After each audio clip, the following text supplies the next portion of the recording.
Okay, Assalamualaikum warahmatullahi wabarakatuh. Cikgu sambung dengan soalan bahagian B. Okey. Berdasarkan poligon sekata yang diberi, tandakan right pada pernyataan benar dan pangkal pada pernyataan palsu. Okey, nama poligon ialah oktagon. Okey, tengok sisi dia. Kalau 8 oktagon lah. 1, 2, 3, 4, 5, 6, 7, 8. So, sini betul. Okey. Jumlah sudut pedalaman ialah 900. Macam mana nak kira sudut pedalaman? Kita tengok berapa sisi n tolak 2. Dia darab dengan 180. N nya adalah 8 tolak 2 darab 180. 6 darab 180 sama dengan 1080. Okey. Jadi jawapan ini betul. Ini betul. Okey, tengok bilangan perpenjuru ialah 20. Macam mana kita nak tengok nak cari bilangan perpenjuru? Okey, perpenjuru kita kira n kuasa 2, ada rumus dia nah. N kuasa 2 tolak 3 n bahagi 2. N ialah bilangan sisi dia 8. Okey, 8 kuasa 2 tolak 3 kali 8 per 2. Sama dengan 64 tolak 24 bahagi 2 sama dengan 20. Jadi betul lah. Di sini right. Bilangan paksi simetri adalah 8. Okey, bilangan paksi simetri. 40 bagi 20 tidak nah.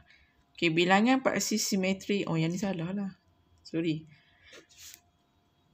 Yang kedua salah lah. Sebab dia bagi sudut pedalaman dia 900. Jadi salah lah. Okey, bilangan paksi simetri. Kalau bagi poligon sekata, dia ikut bilangan bucu. Bilangan paksi simetri sama dengan bilangan bucu. Jadi 8. Bilangan bucu dia 8. Maka paksi simetri juga 8. Okey. Nombor 2. Pada ruang jawapan, padankan setiap pasangan ketaksamaan linear dengan garis nombor yang betul. Tengok. Mana garis nombor yang betul? Okey, untuk soalan ni. Okey, yang pertama. Okey, dia bagi X lebih besar daripada negatif 3 dan X kurang atau sama dengan 4. Okey, kita buat garis nombor. Garis nombor kita, nombor kecil di depan, negatif 3. Okey, nombor besar di belakang. 4. Okey, X lebih besar. Lebih besar arah anak panah ke kanan. Bulat. Hitam kan? Sebab dia ada sama dengan ni. Arah anak panah dia ke kanan. Dan tengok ni pula. X lebih kecil atau sama dengan 4. Okey. Bulatkan dekat 4. Arah anak panah dia lebih kecil ke kiri. Okey. Jadi jawapannya dua-dua hitam. Satu belah nipu hitam, yang nipu hitam. Maka jawapannya adalah inilah kotak yang kedua ni. Okey. X lebih besar daripada negatif 3. Okey. Garis nombor negatif 3. Nombor kecil di depan. Nombor besar di belakang. X lebih besar, bulatkan. Jangan hitamkan sebab dia tak ada sama dengan. X lebih kecil, bulatkan. Hitamkan. Lebih kecil arah ke sana. Jadi jawapan kita adalah bulat 1, hitam 1. Bulat dekat negatif 3, hitam dekat 4. Okey, ini jawapan kita nah. Okey. Yang ketiga. X negatif 3 dan 4. Okey, X lebih besar. Tengok dia buat macam ni kan. Negatif 3 lebih kecil daripada X. Ini bermaksud X lebih besar daripada negatif 3. X lebih besar daripada negatif 3. Bulat kan? Lebih besar daripada negatif 3 ke arah sana. Yang kedua, X lebih kecil daripada 4. Bulat kan ke atas 4. Lebih kecil ke arah sini. So, jawapan kita adalah dua-dua bulat ni. Yang ni lah, yang nombor 1 ni nah. Okey. X. Okey, yang seterusnya. X lebih besar atau sama dengan negatif 3 dan X lebih kecil daripada 4. Garis nombor negatif 3 kat depan sebab nombor kecil. 4 dekat belakang. Bulatkan negatif 3. Hitamkan sebab dia ada sama dengan. Okey, garis ke kanan. Bulatkan yang 4. Garis ke kiri. So, jawapan kita ya petak yang ke-4. Okey. Nombor 3. Padankan setiap fungsi yang diberi dengan rajah anak panah. Banyak kepada 1.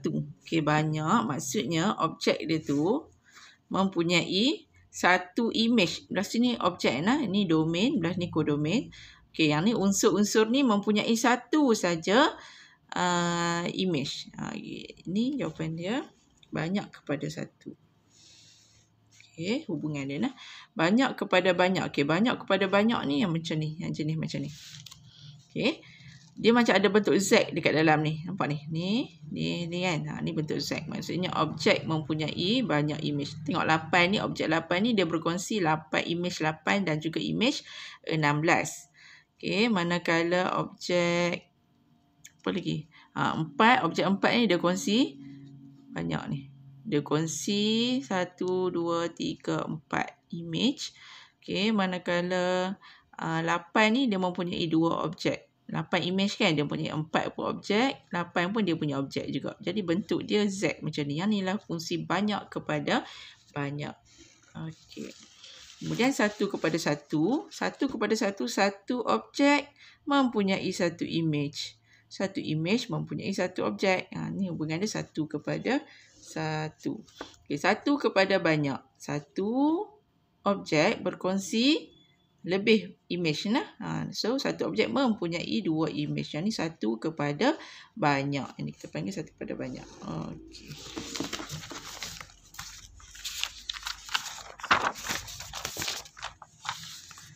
Okey, soalan seterusnya.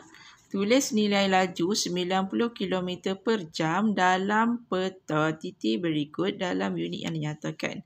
Okey, yang ni dia nak unit meter per saat. Okey, soalan dia bagi 90 km per jam.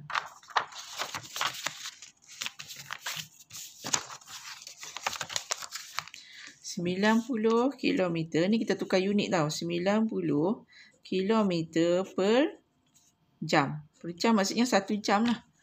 Okey, kita nak tukar kepada meter per saat. Okay, jadi 90 km kepada meter. Kan kilometer kepada meter kena darab dengan 1000. Jadi 90 darab 1000 kita dapat 90,000. Bahagi dengan 1 jam. Jam ke saat. 1 jam jadi ke saat. Jadi 1 kena darab dengan 3,600. Okey. 1 jam. 1 jam kepada minit 60 minit. Okey, 60 minit kepada saat sama dengan 60 darab 60 kan. 60 darab 60 saat dapat 3,600 saat. Inilah 3,600 tu.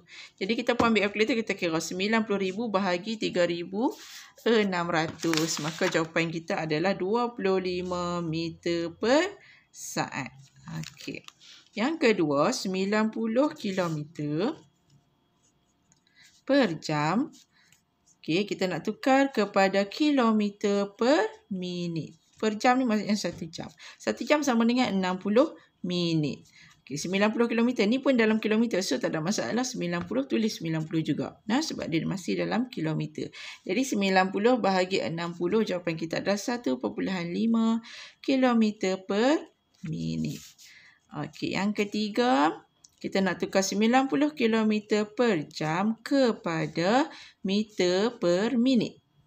Meter per minit. Okey, 90 km kepada meter, 90 darab 1000, 90,000.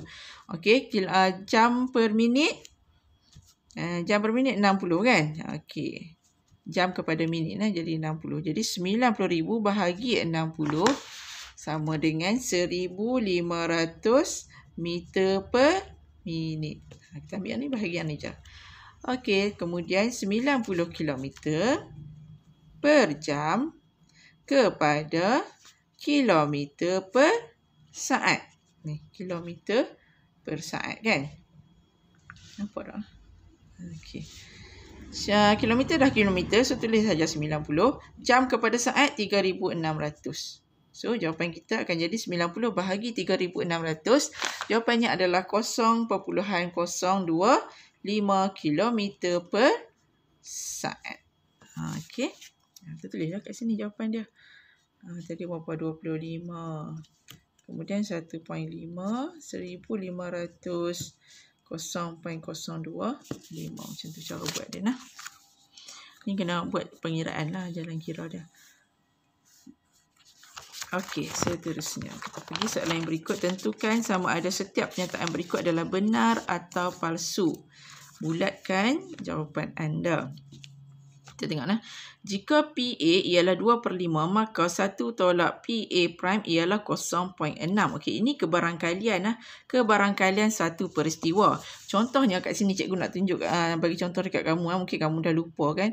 Katakan dalam satu kotak ni, dia ada apple hijau. Okey, ada apple hijau. 1, 2, 3, 4 biji apple hijau dan juga 6 biji apple merah. Okey, yang ni hijau, ni merah. 1, 2, 3, 4, 5, 6. Kalau kebarangkalian mengambil apple hijau adalah 4/10. Sebab kemungkinan kita akan ambil apple hijau ni ada 4 biji kan. Kemungkinan kita akan pilih lah antara yang keempat, yang 4 ni. Ni kita panggil dia kebarangkalian peristiwa. A ni adalah peristiwa. Peristiwa kita ialah mengambil apple hijau. Mengambil apple hijau. Okey, kebarangkalian peristiwa ialah bilangan peristiwa bahagi dengan bilangan ruang sampel. Bilangan keseluruhan. S ni adalah ruang sampel dia semua sekali. Jadi bilangan apple hijau ada 4. Jadi sama dengan 4/10. Yang ni PA.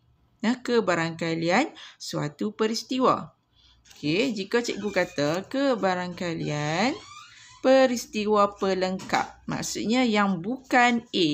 Bukan A maksudnya apple merah. Jadi apple merah kita adalah 1, 2, 3, 4, 5, 6. 6 apple merah. Jadi 6/10. Jadi cikgu nak beritahu kat sini, hubungan di antara PA dengan PA prime adalah PA kebarangkalian peristiwa tambah dengan kebarangkalian pelengkap. Ni peristiwa pelengkap sama dengan 1. Sebab yang ni kita dapat 4/10 tambah 6/10 sama dengan 10/10. Kita akan dapat 1. Jadi yang ni. Kamu kena tahu yang ni nah. Okey, baru kita masuk soalan dia. Okey, jika PA ialah 2/5, maka 1 tolak PA prime ialah 0.6. Betul ke tu? Kita tengok nah. Okey, jawapan dia betul ke 0.6? Jika PA ialah 2/5, PA 2/5, maka 1 tolak. Maksudnya 2/5 ni kan 1 tolak PA. Kalau PA 2/5, maksudnya 1 tolak PA. Ni. Kalau sini 2/5.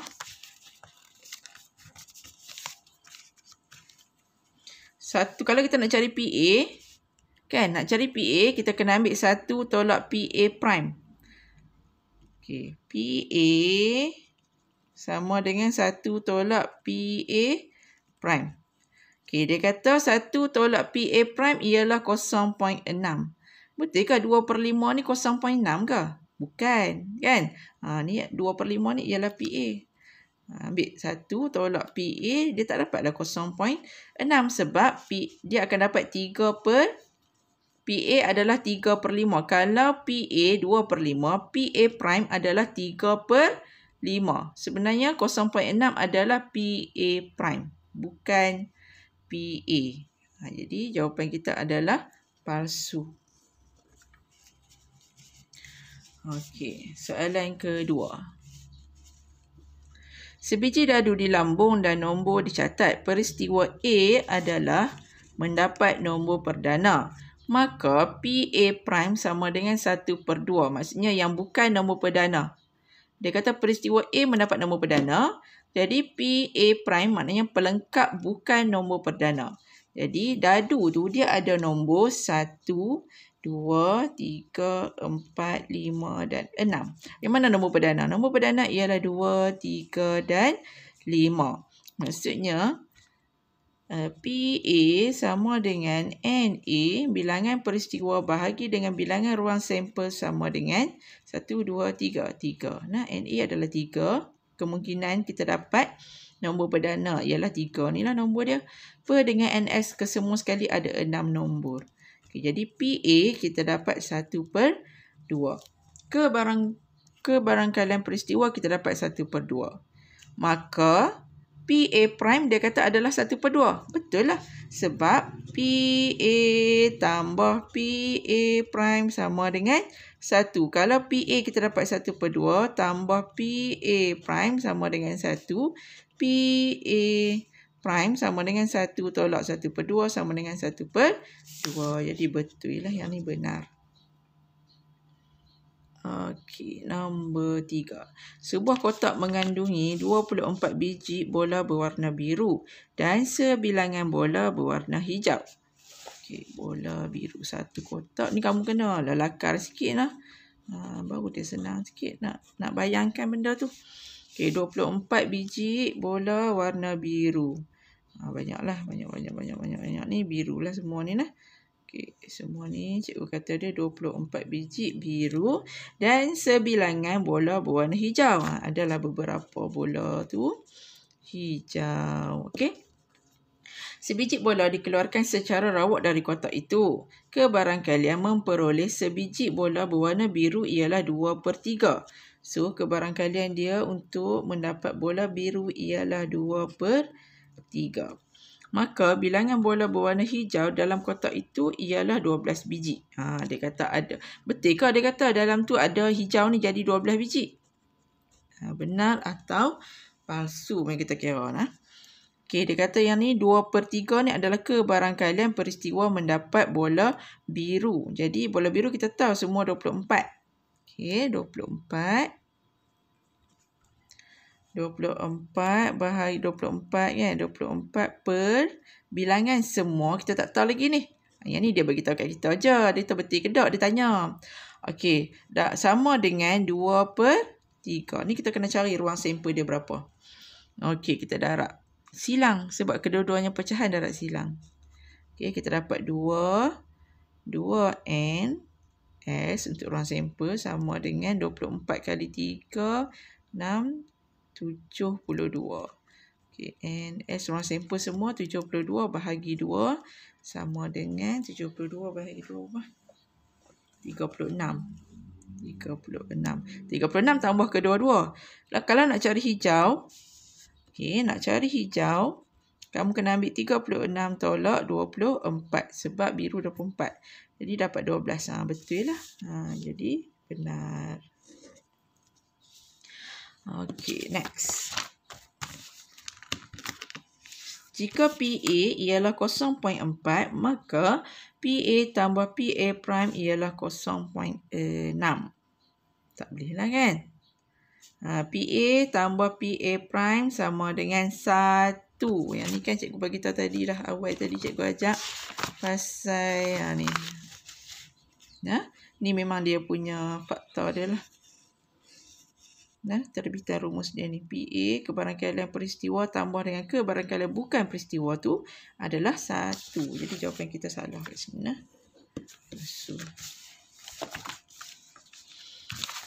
Okey, nombor 1 bahagian C.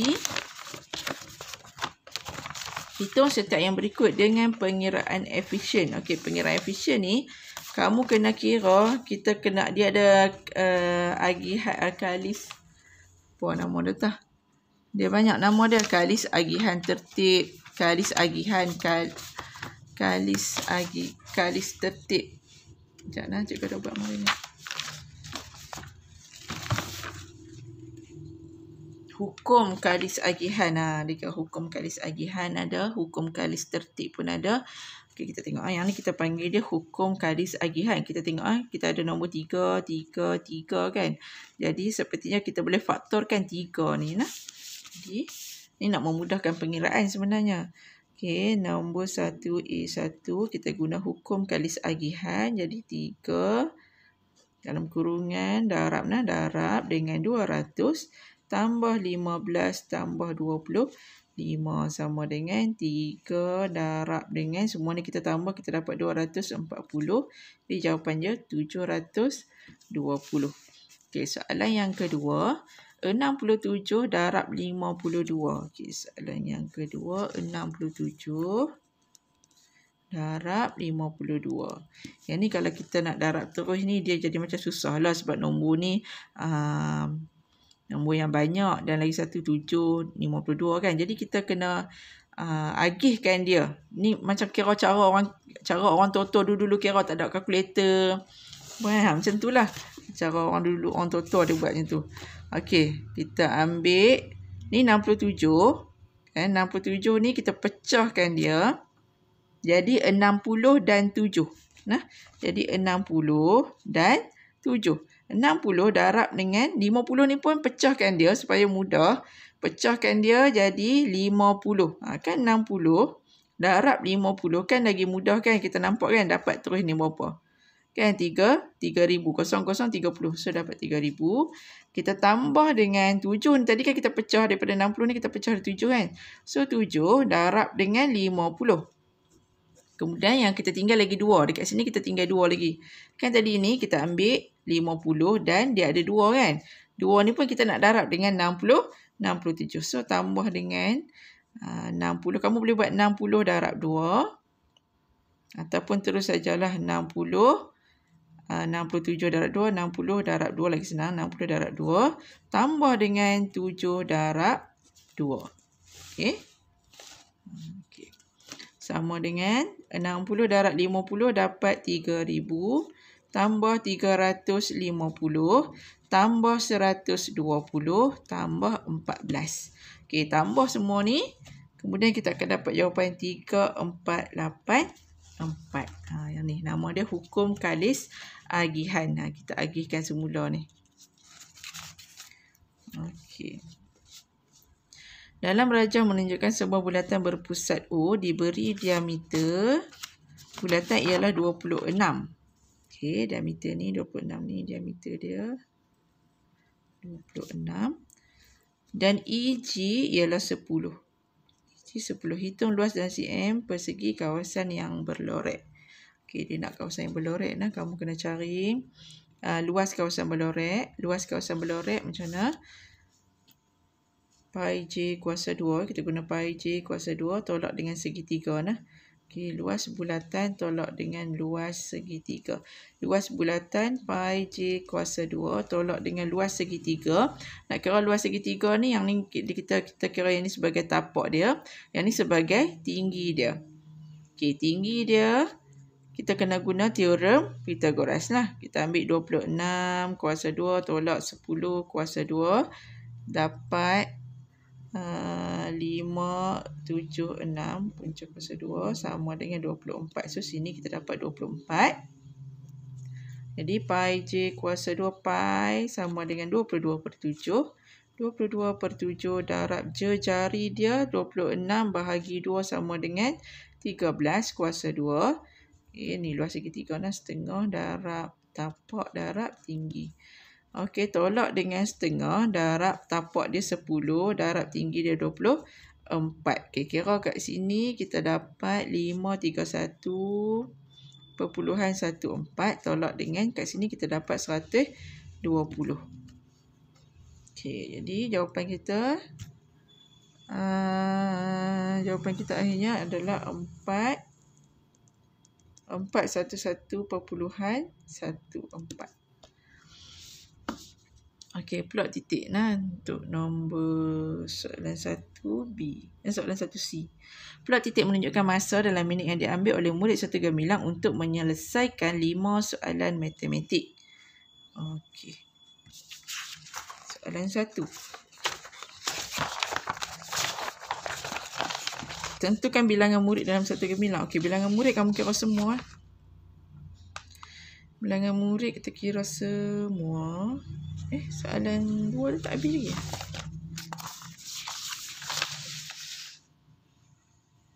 Habis dah kan. Okey, soalan C kita kira semua lah. Bilangan murid sama dengan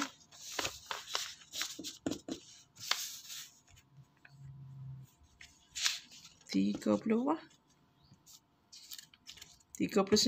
1, 2, 3, 4, 5, 6, 7, 8, 9, 10, 11, 12. 1, 2, 3, 4, 5, 6, 7, 8, 9, 10, 11, 12, 13, 14, 15, 16, 17, 18, 19, 20, 21, 22, 23, 24, 25, 26, 27, 28, 29, 30, 31, 32, 33, 34, 35, 36, 37, 38, 39. Okey, semuanya 39 orang. Okey, murid mengambil masa lebih daripada 18 minit. Untuk menyelesaikan semua soalan dianggap gagal. Cari peratus murid yang gagal yang lebih daripada 18 minit. Okey, ni 18 kat sini kan. Okey, yang lebih daripada ni 2, 4, 6, 8, 10. 10 orang murid yang buat lebih daripada 18 minit. Okay, jadi 10/39 darab dengan 100%. Ni jawapan kita 25 berapa. Entah ni kamu kira sendiri dah. 25 berapa dah. Cikgu tak ingat. Okey. Yang ni jawapan dia tak sama dengan belakang. Ni jawapan dia. Okey, dalam rajah menunjukkan sebuah poligon PQRSTU. PQRSTU. Jika poligon itu dilukis semula menggunakan skala 1/1/2, hitung panjang PQ. Hitung panjang PQ. Tengok dia bagi dalam cm. Dia bagi dalam mm, kamu tukar dulu kepada cm. Jadi sini 6, sini 3, sini 3, sini 15, jadi 1.5, 1.5. Okey. Skala 1, hitung panjang PQ. Dilukis. Maksudnya yang ni adalah objek. Kan? Dia nak lukis. Jadi ini kita panggil objek lah. Dia nak lukis pada satu lagi. Tempat satu lagi. Jadi rumus kita adalah 1/n sama dengan lukisan per objek. Yang ni kalau lukisan skala, yang ni je dia punya rumus dia. Kemudian semua ni dalam cm. Okay, 1/n-nya adalah 1/2. 1/1/2 adalah 0.5. Kalau kamu nak senang, kamu tukar terus kepada 0.5. Kepada perpuluhan. Sama dengan lukisan. Kita tak tahu dia nak kita cari. Bahagi dengan objek. Objek kita 6. Okay, jadi kita buat darab silang. 0.5 L sama dengan 6. Kan? Ni darab silang. L sama dengan 6 bahagi 0.5 sama dengan 12. Okay. Diberi grid segi 4 sama bersisi 1 cm di ruang jawapan. Lukis semula poligon dengan menggunakan skala 1/1/2. Maknanya skala ni lah. Okay, kalau dekat sini yang 6 ni jadi 12. Dekat sini yang 3 ni jadi 6. Sebab tengok ni 6 darab 2 kan 12. 3 darab 2 dapat 6. Sini pun akan jadi 6. Okay, dekat sini akan jadi 3. Sini akan jadi 3. Kemudian yang P dengan U ni kamu sambung sajalah. Yang ni kamu tengok dia ni satu kotak ni dikira 1 cm. Okey, jadi kalau kotak yang atas ni 12 kotak lah. Kena 12 kotak. 1, 2, 3, 4, 5, 6, 7, 8, 9, 10, 11, 12. Okey, 1, 2, 3, 4, 5, 6, 7, 8, 9, 10, 11, 12. Ni 6 kotak. 1, 2, 3, 4, 5, 6. Kemudian 6 lagi kotak. 1, 2, 3, 4, 5, 6. Okay, turun bawah. 3 kotak. 1, 2, 3. 1, 2, 3. Kemudian yang ni kamu sambung sajalah guna pembaris. Okey. Okey, B. Raja mewakili sebuah taman sains di SMK Taman Sentosa. Taman tersebut berbentuk segitiga. Okey, taman bentuk segitiga pula. Okey. Ahli-ahli kelab sains ingin membina sebuah laluan refleksologi yang lurus. AM yang menghubungkan jarak terdekat dari titik A ke garis BC. Titik M terletak pada garis BC. Hitung panjang AM.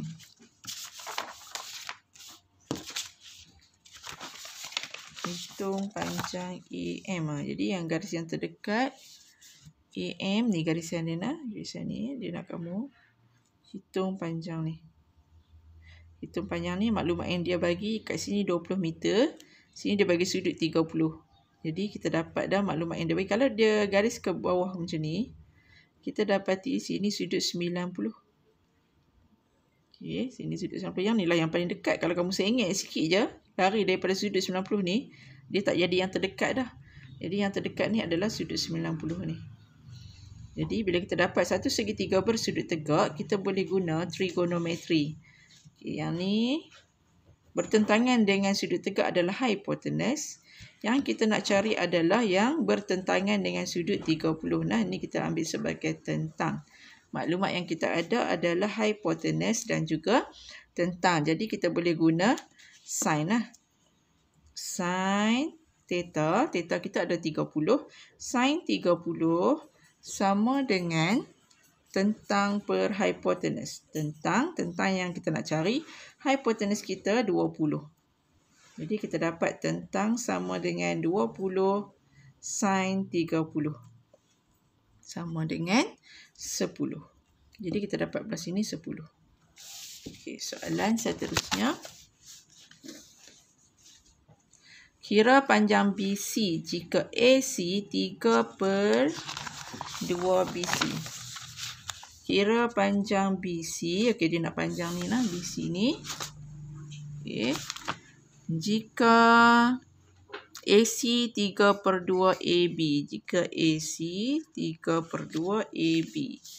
Jadi kita boleh cari AC dulu. Sebab apa kita cari AC? Sebab kita nak cari yang ni satu lagi ni. Ni titik M kan. Kita nak cari MC. Okay, jadi AC adalah 3/2 AB. Jadi AC sama dengan 3/2 darab AB. AB kita 20. Jadi kita dapat 30. AC sama dengan 30. Okey, kita dapat dari ni. Ni kita boleh cari BM. Kita boleh cari MC menggunakan teorem Pythagoras. Nah, kamu cari saja guna teorem Pythagoras. BM dekat sini cikgu dapat 17.3205. Kita letak 4 tempat perpuluhan dulu sebab yang ni bukan jawapan akhir. Yang ni untuk kita buat pengiraan. Okay, yang ni pula MC guna teorem Pythagoras cikgu dapat 28.2843. Okay, kemudian baru kita tambah dua-dua ni sebab dia nak BC. Jadi kita tambah dua-dua ni 17.3205 dengan 28.2843. Okay, bila kita tambah kita dapat 45.60. Okay, ni jawapan akhir barulah 2 titik perpuluhan. Okey, soalan C. Dalam rajah menunjukkan sebuah taman berbentuk segi 4 tepat ABCE, 2 bahagian ABF dan DEF ditanam dengan bunga. Kawasan yang berlorek ialah sebuah taman permainan. Okey. Bina rumus bagi luas kawasan taman permainan. Kawasan taman permainan.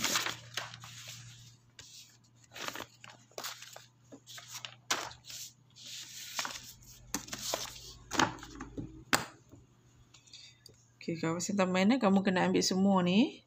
Tolak dengan luas yang ni. Dengan luas ni. Nah, semua sekali 6Pi darab dengan 3Q. Okay, semuanya adalah 6Pi darab 3Q. Yang ni semua. Kemudian kena tolak dengan yang ni. Tolak yang ni setengah. Tolak dengan setengah darab 4Pi darab 3Q. Okay, kan segitiga. Okey, kemudian tolak dengan ni betul lah, tolak dengan lagi tak daripada besar. Okey, tolak dengan yang ni pula setengah. Untuk yang ni setengah darab dengan sini. Nak darab yang ni kena ambil 6Pi tolak 4Pi yang ni. So 6Pi tolak 4Pi sama dengan 2Pi. Sini 2Pi. Dekat sini pula 3Q tolak 5. So, sini 2Pi. Darab dengan 2Pi. Darab dengan 3Q. Tolak 5. Okey. Kita darablah. Kita dapat 18PQ. 18PQ tolak dengan ni setengah darab dengan 4 dapat 2. 6PQ. Tolak lagi dengan setengah darab 2P dapat P. P darab dengan 3Q dapat 3PQ. 3PQ tolak ni dapat tambah dengan 5P.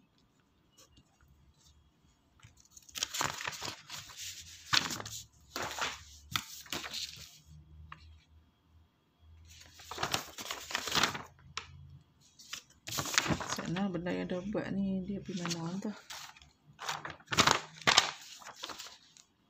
Tak apalah.